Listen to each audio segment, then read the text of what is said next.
Hey, Linda here, and we are heading into week 4 of our Learning to Live with Whatever Ails You course. And I'm really glad that you are here. I'm glad that you have jumped in to try to do this. And you're probably wondering, why am I sitting out in the screen tent? Well, because this was one of the things that I said about, years ago. I want to retire and I want to travel. I want to be outside. I want to set my own schedule, do what I want to do, and I want to impact people in a powerful way by doing all that.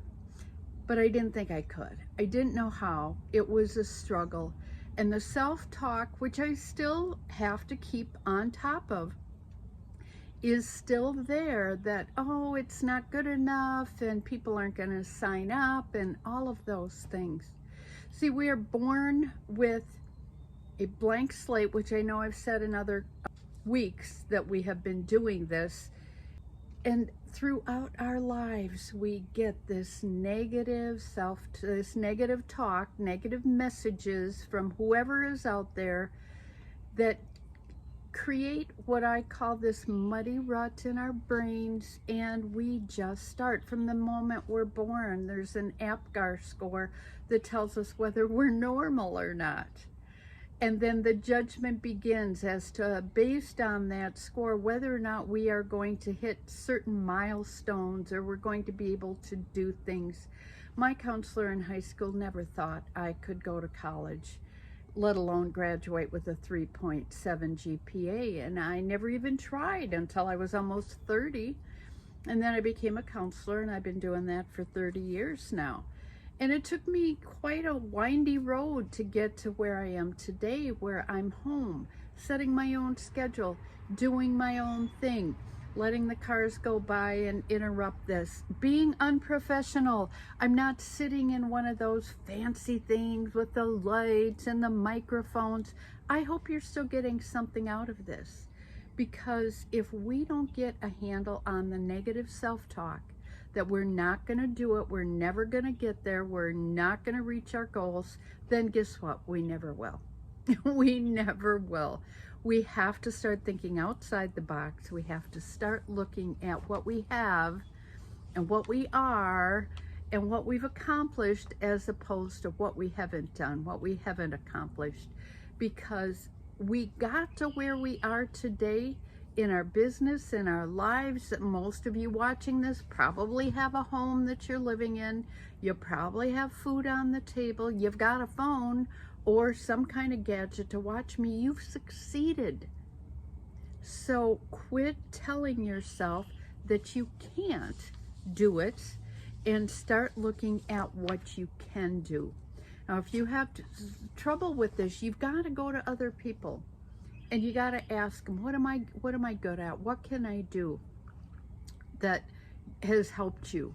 And write it all down, because you're going to need to keep these things in front of you if you're going to ever overcome this negative being stuck.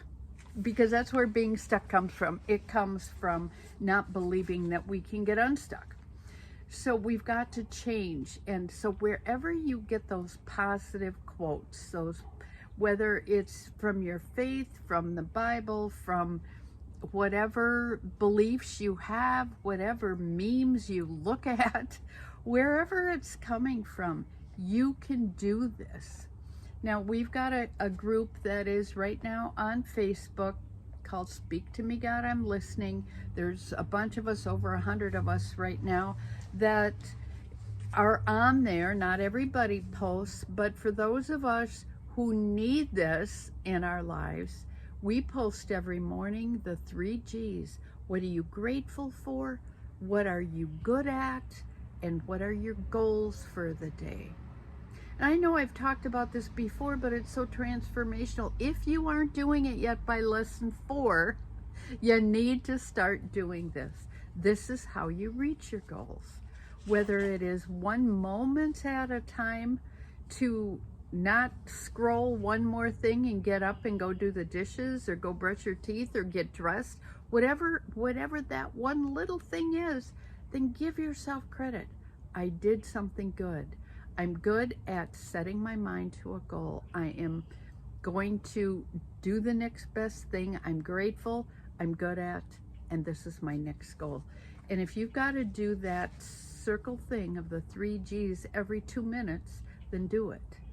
That's how you're going to reach your goals, is getting rid of that negative self-talk that we keep dragging ourselves into, or get dragged into by somebody else. Somebody makes one comment, you're never going to do that. Or this thing is, well, what if?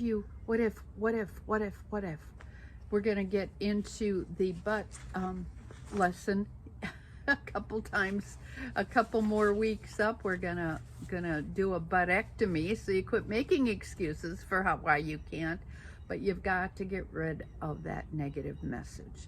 So whatever you need to do to write down all the things you're grateful for, all the things that you're good at, and what your goals are. Little goals, not huge goals. You don't need to do your 5-year and your 3-year, not today. Today, just do the thing you're stuck at doing, that you're not doing, and do one little piece toward that. Now, I've been hiring coaches for years to help me with this, to get me from one place to another. We all need help.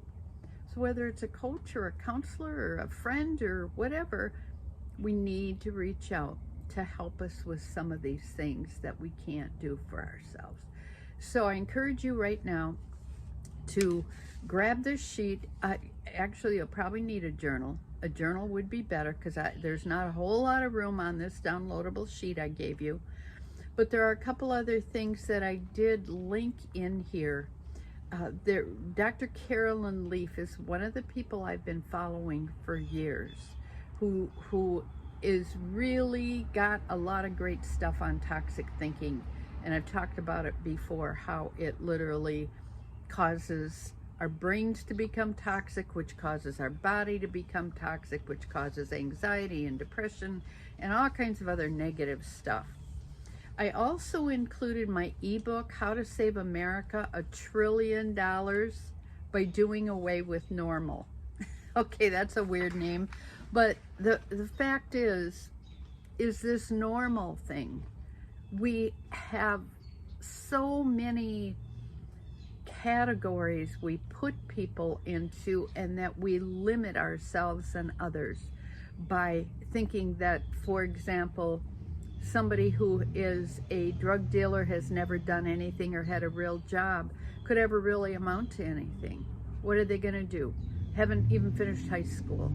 But yet I got a man a job in a week after he looked for 6 months and couldn't even get an interview, and he got a job in a week because he had tons of skills that he had never thought about as a professional drug dealer. Customer service and sales and marketing and weights and measurements and packaging and shipping and receiving, financial management, supervisory.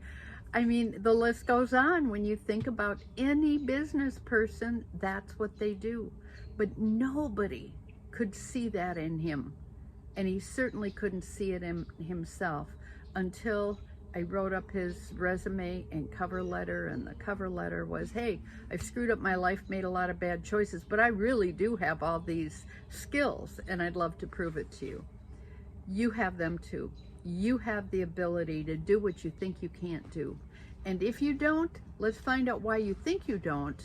And if you really don't, we have these limitations, and we can decide whether or not we are going to work within the context of those limitations, or if we are going to be frozen in fear that our limitations are going to continually hinder us. It's up to us. And it's up to you to decide today, what are you going to do about it? Let me know if I can help.